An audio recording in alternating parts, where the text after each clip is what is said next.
Hello guys, welcome back to my channel. So in the last update about JODHA and Akbar, Jalal buried the second child, and that was so emotional. And Jalal blamed JODHA for the death of the baby, that it was JODHA's stubbornness that killed the baby. That was the last update. Let's continue from there.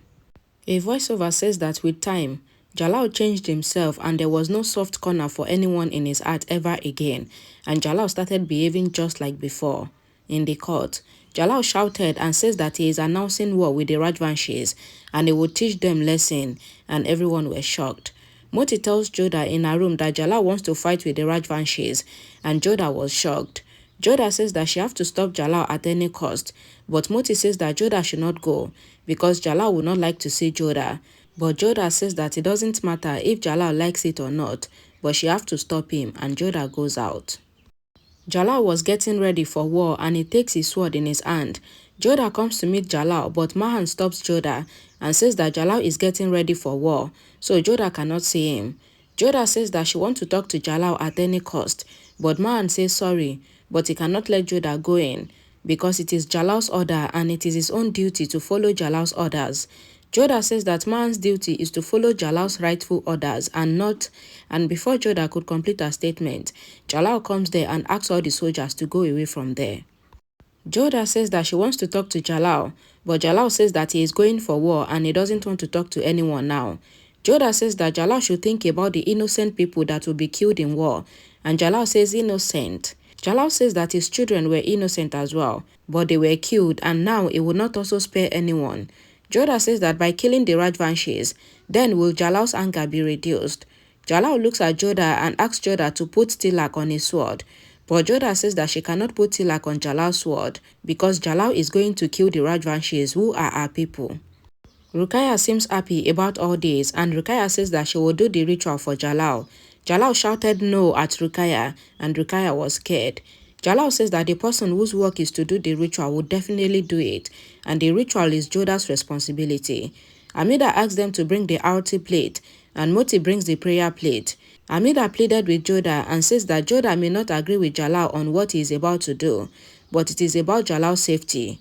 And if JODHA doesn't do the ritual for Jalal, then Jalal's life can be in danger.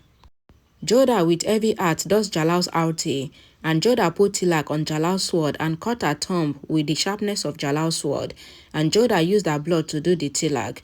JODHA says to Jalal that today, Jalal's sword has a blood stain, and today, she is the first Rajvanshi who lost her blood to Jalal's sword, and Jalal angrily stares at JODHA, and Jalal leaves for the battle in a furious mood, and JODHA was heartbroken to see Jalal in such state, and JODHA laments that Jalal was revenging the death of his children by killing the innocent Rajvanshis. JODHA was talking to Barma, and Barma was also supporting Jalal in the fight against the Rajvanshis. Barma tells JODHA that in battle, it doesn't matter who was dying, maybe a Rajvanshi or a Mughal, because the sword fall equally on everyone. JODHA asks if the battle can be prevented, and Barma explains to JODHA that fighting battles is the duty of warriors and kings, and he is also fighting along with Jalal, and JODHA was again heartbroken. In harem, Ruqayya was in Amida's room and she was telling Amida that JODHA was wrong when she refused to do tilak for Jalal, because JODHA refusing to put tilak on Jalal's sword can be a bad omen. Amida tries to explain JODHA's situation to Ruqayya, that both Rajvanshis and Mughals were JODHA's family, so it would be difficult for JODHA to watch her people die. Ruqayya says that she doesn't care, but she would support Jalal in this war. JODHA was sad that even if Jalal win the battle, then it will still be a defeat for her, because it doesn't matter if the Rajvanshis were defeated or the Mughals, because both sides were her people, and any one of them that is defeated will remain her own defeat, and JODHA cried. JODHA asked Barma that if he get to the battle, then would he be able to kill the Rajvanshis while fighting as Jalal's army, or would he remember that Rajvanshis are his people? Barma couldn't reply JODHA's question, and Barma leaves from there without saying anything. In the court of the Rajvanshis, Maharaj Uday Singh decided not to fight against the Mughals along with Chitor. The Rajvanshi soldiers were given tilak and arati by their wives, and JODHA watched them handing over the swords to their husbands. As they were about to leave for the battlefield, JODHA sent Moti to call her father for her, and Moti goes to call Barma. JODHA tells Barma that he have to accept all the jewelry that she is giving him because it will be needed by the families of the Rajvanshis and the Mughal soldiers who dies at the battle. Barma says to JODHA that he was no more leaving for the battlefield because Jalal asked him to stay back at Agra Palace in his absence to hold and see to the welfare of the people. JODHA wonders who could carry the wealth and jewelry to the battlefield because all other people had left, and how would she be able to help the Mughals and the Rajvanshi soldiers?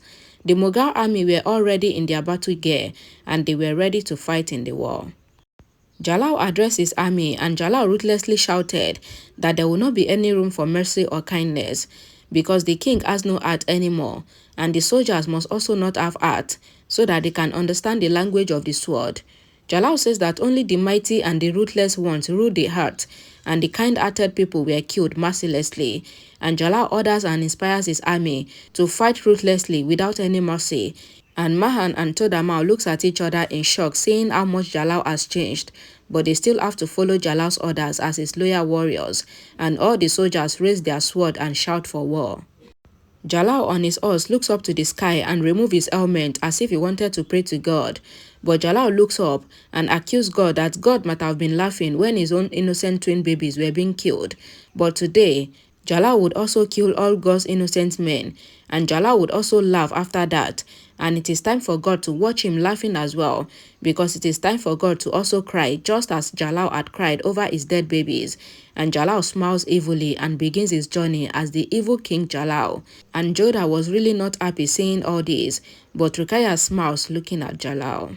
Alright guys, thank you so much for watching till the end again, and the next update will be up very soon, but please make sure you give this video a like and please share it if you can. I'll see you all again in my next video. Bye guys.